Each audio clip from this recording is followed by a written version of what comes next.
გამარჯობა, ვოტო საქართველოს ნიუსის გუნდი და მე სოფიო ნაცვლიშვილი ვარშავის სტუდიიდან ახალ ამბებს გაგაცნობთ. ზეწოლა მედიაზე სისხლის სამართლის საქმე, შეჩერებული აკრედიტაციები, ჯარიმები, რა მდგომარეობაა საქართველოში და მთლიანად რეგიონში, ამაზე დღევანდელ გამოშვებაში ვისაუბრებთ. ბათუმელებისა და ნეტ გაზეთის თანადამფუძნებლის მზია ამაღლობელის სახელით ადამიანის უფლებათა ევროპულ სასამართლოში მისი ძირითადი სისხლის სამართლის საქმის შესახებ მეოთხე საჩივარი გაიგზავნა. საქმეს საქართველოს ახალგაზრდა იურისტთა ასოციაცია აწარმოებს. საჩივარი სხვა საკითხებთან ერთად ამტკიცებს, რომ ამაღლობელის წინააღმდეგ სისხლის სამართლებრივი დევნა პოლიტიკურად მოტივირებული იყო და დამოუკიდებელი ჟურნალისტის დასჯასა და საზოგადოების დაშინებას ისახავდა მიზნად. საიას განცხადებით საჩივარში აღწერილია საქართველოში ავტორიტარული მმართველობის კონსოლიდაციის პარალელურად პოლიტიკური პატიმრების მზარდი რაოდენობა და კონტექსტი.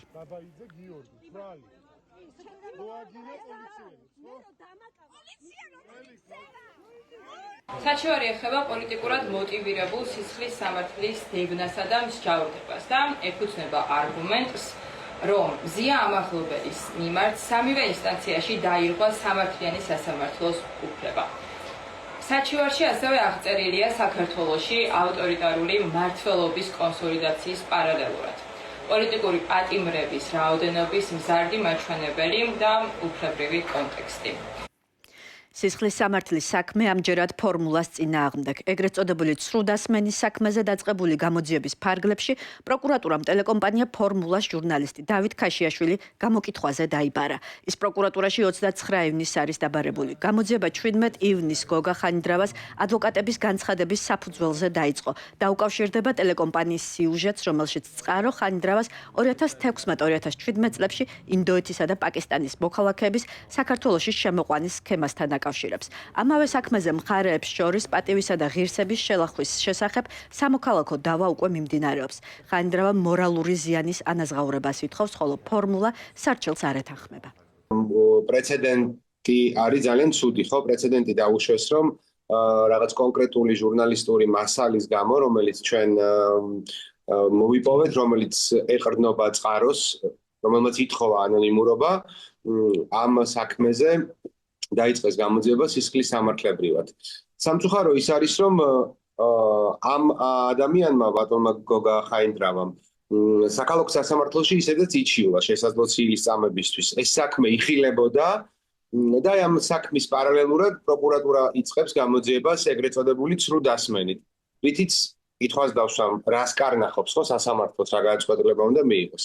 მეორე ცრუდამსმენი ვერ იქნება ვერცერთ შემთხვევაში ტელევიზია ან ტელეკომპანია ფორმულას სისხლის სამართლის ძიებამ უნდა გამოკვეთოს ვიღაც ვინც დაასმინა ხო რაღაცა მგონია რომ ინტერესი განსაკუთრებით ჩემი აქვს ხო. ორშაბათს მივდივარ დაკითხვაზე ადვოკატთან ერთად არ ვიცი მომთხოვენ თუ არა წყაროს გამხელას შესაძლოა ასეც იყოს. ცხადია წყაროს არ გავამხელთ და დამატებით რა ინფორმაციაც შეგვიძლია მივაწოდოთ, პრინციპში რეპორტაჟში ყველაფერი იყო. იმ დამატებით ინფორმაციებს თუ კი რაიმე შეიძლება რომ უთხრათ, გააჩნიათ რა ინტერესი ექნებათ გამომძიებლებს, ჩვენ მათთან ვითანამშრომლებთ.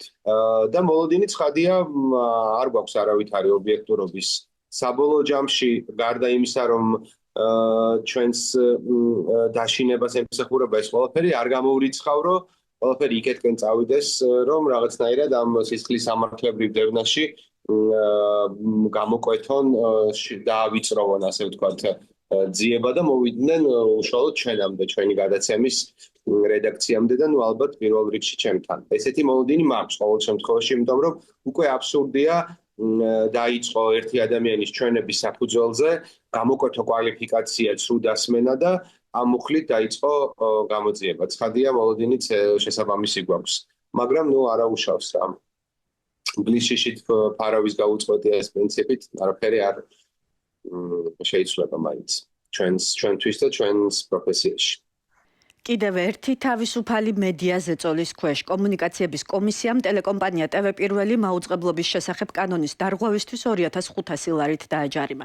მიზეზი ფრაზების სინდისის პატიმრებით სრულმოწმე პოლიციელები და პოლიტიკური ტყვეები გამოყენება გახდა. კომუნიკაციების საბჭოს თვალსაზრისით ეს მაუწყებლის პირად შეფასებას წარმოადგენს, რაც კანონს ეწინააღმდეგება. ამავე დროს პარლამენტში სამუშაო აკრედიტაცია გაუქმეს ტელეკომპანიის ჟურნალისტებს. ტელეკომპანია განმარტავს, რომ მათთვის ეს პროცესი განსაკუთრებით საგანგაშოა, რადგან მათი შეფასებით შესაძლოა ყველაფერი ლიცენზიის გაუქმებისკენ გადადგმული ნაბიჯები იყოს. ბოლო ერთი კვირის განმავლობაში ქართულ მოოცნებამ დაიწყო კოორდინირებული შეტევა TV პირველის წინააღმდეგ. ეს არ გამოიხატება მხოლოდ მაგალითად მარეგულირებელი კომისიის მიერ მიღებულ გადაწყვეტილებაში, რომელიც ცდილობს დააწესოს ცენზურა და სატელევიზიო მედიას აუკრძალოს ისეთი ტერმინების გამოყენება, როგორც არის სინდისის პატიმარი, პოლიტიკური პატიმარი, ოლიგარქი. ამის პარალელურად, მაგალითად, საქართველოს პარლამენტმა აკრედიტაცია გაუჩერა სრულიად დაუდგენელი მიზეზით TV პირველის ორ გამომძიებელ ჟურნალისტს, მაკა ჩიხლაძეს და მაკა ანდრონიკაშვილს, ერთი მეორის მიყოლებით ერთკვირიანი ინტერვალით. როგორც ჩანს, ამ ქვეყანაში უკვე სერიოზული პრობლემა ხდება კითხვის დასმაც კი. ჟურნალისტი, რომელიც სვამს კითხვებს, ავტომატურად ხდება ამ რეპრესიული იერიშის სამიზნე და ყველანაირად ცდილობს ბატონი პაპუაშვილი ამ შემთხვევაში, რომ შებოჭოს და აღარ ქონდეს ჟურნალისტს კითხვის დასმის საშუალება. წარმოუდგენელ აბსურდის თეატრში ვართ.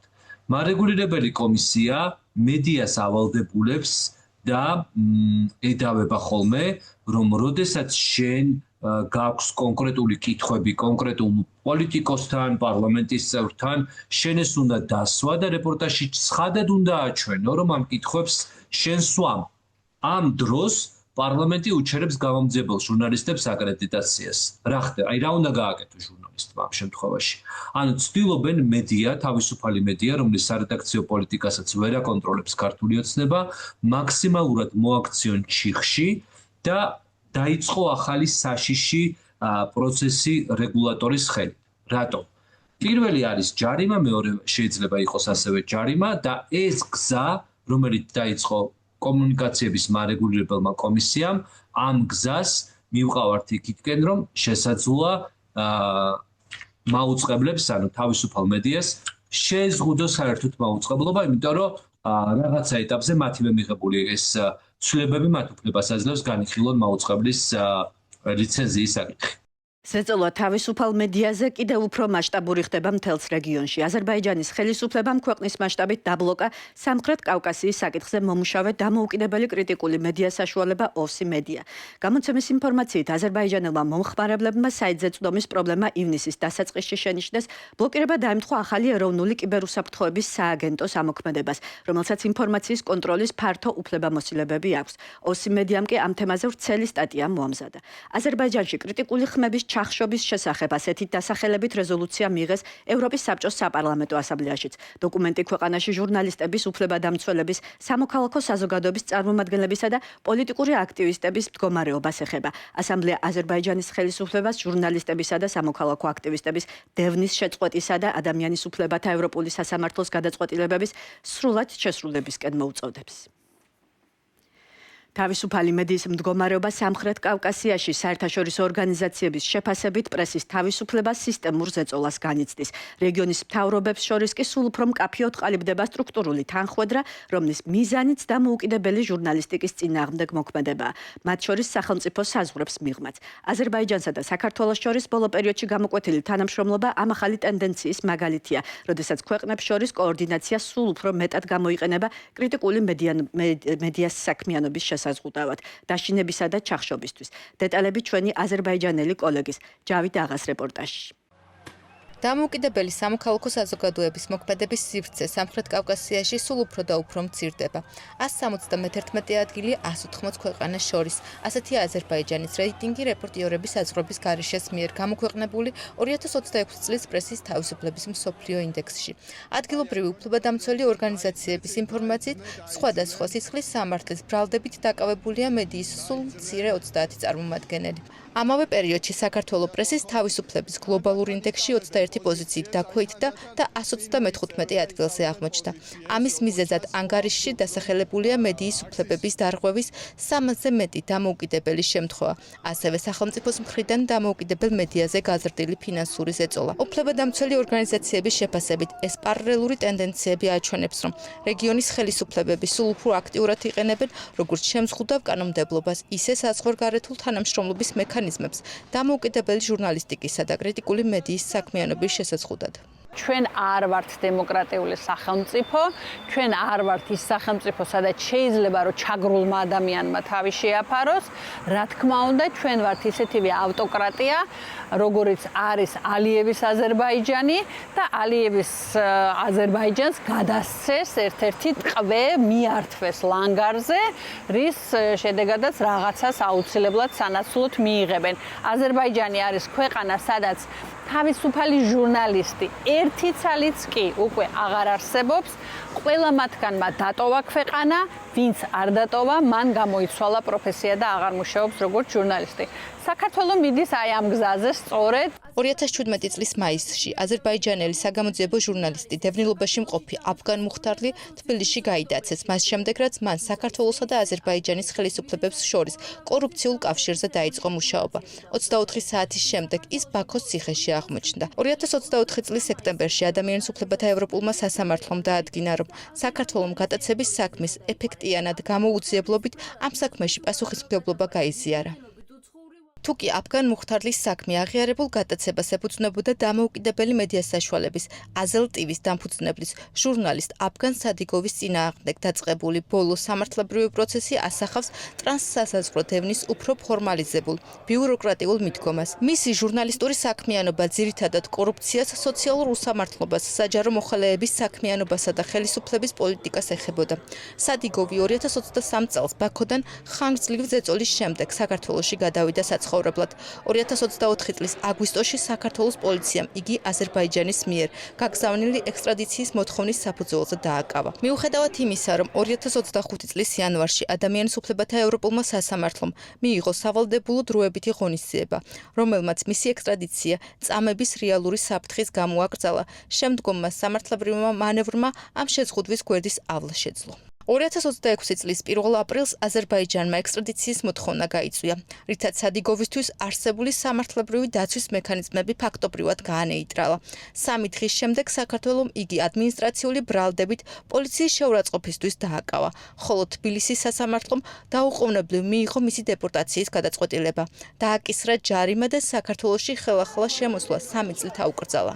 ყველა ნიშანი იმისა, რომ ეს იყო დაგეგმილი სპეცოპერაცია ორი ავტორიტარული ქვეყნის რეჟიმის მიერ ერთი ჟურნალისტის წინააღმდეგ, რომელმაც გაბედა და ისაუბრა კორუფციაზე, ადამიანის უფლებების დარღვევებზე და რომელმაც გაბედა, რომ გაეპროტესტებინა. ეს ყველაფერი ძალიან სამარცხვინოა, მაგრამ ეს არ არის პირველი შემთხვევა, მანამდე იყო აფგან მუხტარლის შემთხვევა. სადიგოვი აზერბაიჯანის ხელისუფლებას სწორედ 24 საათით ადრე გადასცეს, ვიდრე აზერბაიჯანის პრეზიდენტი ილჰამ ალიევი თბილისში ჩავიდოდა. მიუხედავად იმისა, რომ თავდაპირველად მას ნათესავებთან დარჩენის უფლება მისცეს, 9 ივნისს ბაქოს სასამართლომ სადიგოვს წინასწარი პატიმრობა შეუფარდა და ხელახლა აამოქმედა სისხლის სამართლის საქმე გამოძალვის ბრალდებით. ეს იგივე ბრალდება, რომელიც მანამდე დეპორტაციის გასამარტივებლად მოხსნილი იყო. მისი ადვოკატის განცხადებით ეს ბრალდებები მთლიანად პოლიტიკურად მოტივირებულია. ემიგრაციაში მყოფი ჟურნალისტი აფგან მუხტარლი მიიჩნევს, რომ ეს ტრანსსასაზღვრო კოორდინაცია სტანდარტული დიპლომატიური თანამშრომლობის ფარგლებს ცდება და მისივე შეფასებით მას საფუძვლად აზერბაიჯანის პრეზიდენტ ილჰამ ალიევსა და საქართველოს მილიარდერ ბიძინა ივანიშვილს შორის არსებული პირადი ბიზნეს კავშირები უდევს. უკრაინა-რუსეთის ომის შემდეგ პუტინმა თავისი პასუხისმგებლობების ნაწილი მის მმართველებს გადაუნაწილა. ერთ-ერთი ასეთი სატრაპი უდაოდ ილჰამ ალიევია. დაპირისპირებების ეს თეატრი, რომელიც ერთი შეხედვით რუსეთსა და აზერბაიჯანს შორის მიმდინარეობს, დიდწილად ევროპელი საზოგადოებისთვისაა გათვლილი, რადგან პოლიტიკოსებს რეალური ვითარება გაცილებით უკეთ ესმით. ეს დემოკრატიის თამაშის ნაწილია. ევროპელებს ილჰამ ალიევი კარგ დიქტატორად რომ წარუდგინონ. ილჰამ ალიევს დაკისრებული აქვს კიდევ ერთი როლი კავკასიაში პუტინის ჟანდარმის ფუნქციას შეასრულოს და დაიცვას პუტინისკენ ორიენტირებული დიქტატურები, რომელთაგანაც ერთ-ერთი ივანიშვილია. ივანიშვილის და ალიევის ტანდემი მათი თანამშრომლობა ეკონომიკურ ინტერესებსაც ეფუძნება. საქმე მხოლოდ იმას არ ეხება, რომ აზერბაიჯანის სახელმწიფო საქართველოში ნავთობისა და გაზის ვაჭრობას სრულად აკონტროლებს. აქ საუბარია კერძო ეკონომიკურ ინტერესებზეც. ილჰამ ალიევი საქართველოში მილიარდობით დოლარს აბადებს, რომელიც ჩემი შეფასებით აზერბაიჯანიდან არის მითვისებული. სწორედ ეს ინვესტიციები აძლევს მას შესაძლებლობას საქართველოში საკუთარი პოლიტიკური ინტერესები გაატაროს. შედეგად საქართველოს ხელისუფლება მნიშვნელოვნად არის დამოკიდებული ილჰამ ალიევზე, როგორც სახელმწიფო დონეზე, ისე კონკრეტული გავლენიანი პირების დონეზეც. მუხთარლის თქმით, ბაქო საქართველოში გავლენას რამდენიმე მიმართულებით იმყარებს. რელიგიურ ჯგუფებს უფასო ბუნებრივ აირს აწვდის, აფინანსებს შერჩეულ არასამთავრობო ორგანიზაციებს, ხოლო საკუთარი საელჩოსა და ადგილობრივი ოლიგარქების მეშვეობით მმართველი პარტიის ქართული ოცნების სასარგებლოდ პოლიტიკურ საქმიანობას ეწევა. მისი შეფასებით, ამ მასშტაბური რბილი ძალის ქსელის შედეგად ილჰამ ალიევს საქართველოში მოქმედების თითქმის შეუზღუდავი თავისუფლება აქვს, რაც მუხთარლის აზრით ტრანსსაზღვრო რეპრესიების განხორციელებასაც უწყობს ხელს. ირაკლი კობახიძემ პარლამენტს ყოველწლიური ანგარიშით მიმართა. ტრიბუნიდან მან კორუფციის წინააღმდეგ ბრძოლაზე ისაუბრა და თქვა, რომ წლის განმავლობაში გაუმჯობესდა მართვის სისტემა და კორუფცია არსებითად დამარცხებულია მაღალ დონეზე, თუმცა უკომპრომისო ბრძოლა გრძელდება. მან შესთავაზა ნებისმიერ ოპონენტს წარმოადგინონ გასული წლის ივნისიდან კორუფციის ნებისმიერი ფაქტი. ანგარიში 88 გვერდიან დოკუმენტს წარმოადგენს. თითქმის 100 ნახევარიანი გამოსვლისას კობახიძემ პარტიის ეკონომიკურ წარმატებაზე ისაუბრა. გამოსვლის ბოლოს კი პარტიის საგარეო პრიორიტეტები ახსენა. ძირითადად მან ცენტრალური აზიის ქვეყნებთან ურთიერთობაზე ისაუბრა, შემდეგ კი თქვა, რომ აქვს საფუძველი იფიქროს, რომ ხელისუფლება შეერთებულ შტატებთან ორმხრივად სასარგებლო ურთიერთობის გაუმჯობესებას შეძლებს. რაც შეეხება ევროკავშირს, ის კვლავ კრიტიკის სამიზნე გახდა. კობახიძის თქმით, მიუხედავად იმისა, რომ საქართველო ასრულებს ყველა კრიტერიუმს, ევროკავშირს ქართული ოცნების მიმართ უსამართლო მიდგომა აქვს. ოკუპირებულ ტერიტორიებთან დაკავშირებით მან ახსენა, რომ ქართული ოცნება აპირებს გააგრძელოს პრაგმატული პოლიტიკა.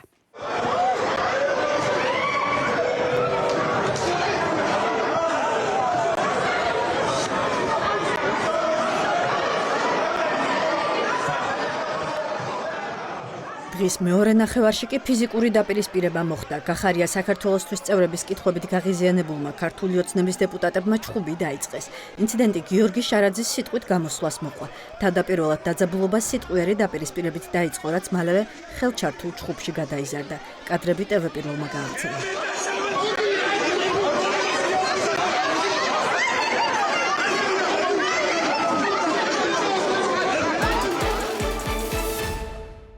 გდანსკში უკრაინის აღდგენის ევროპული კონფერენცია დასრულდა. ხელმოწერილია 160 შეთანხმება, რომლებიც 10 მილიარდ ევროზე მეტის ინვესტიციას გულისხმობს, როგორც ინფრასტრუქტურის, ისე სამხედრო სფეროში. სპეციალურად დრონების წარმოებისთვის 6 მილიარდი ევრო არის განკუთვნილი. გარდა ამისა, მსოფლიო ბანკი და ევროპის საინვესტიციო ბანკი გამოყოფენ 4 მილიარდ ევროს გზების აღსადგენად. ევროპელმა ლიდერებმა ასევე გამოაცხადა სტრატეგიული სექტორებისთვის ევროპული სააქციო ფონდის შექმნის შესახებ, რომელიც იწყება 220 მილიონი ევრო სოდენობის საჯარო პაკეტით და კერძო ინვესტორებისთვის რისკების შემცირებას გულისხმობს. ორშაბათამდე გემშვიდობებით გახსოვდეთ, ჩვენ აქ ვართ ფაქტების სადარაჯოზე და გთავაზობთ თავისუფალ სიტყვას ინფორმირებული არჩევანისთვის.